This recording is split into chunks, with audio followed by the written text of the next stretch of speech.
Hello everyone, it's me Chubby from UniqueTutorials. Today in this video I'll show you how to add your name or contact information in the lock screen of iPhone and iPad devices. So without further delay, let's begin. So firstly, just open the control center by swiping from top to bottom. Now you can see here one option, focus. Just click on it. Now here you can see new focus option at the bottom. Just click on it. Now just select this custom option.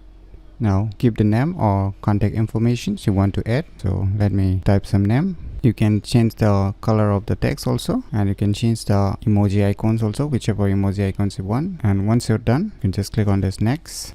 Click on this customize focus. Now your task has been completed. Now you can minimize it. Now just open the control center again by swiping from top to bottom. Now just click on this focus again. Now you will see here the newly created focus. Just click on it. Now it will get activated. Once you see the on option, you can just minimize it. Now let us go to the lock screen. You can see here the contact information is showing up at the bottom, so it's working perfectly. So by using these cool tricks, you can easily add your name or contact information in the lock screen of iPhone and iPad devices very easily. So if you never known about these cool tricks, then you should definitely give it a try. So if you find this video tutorial useful, please click on the thumbs like button, and if you're new to our channel, click on the subscribe button. And lastly, thanks for watching.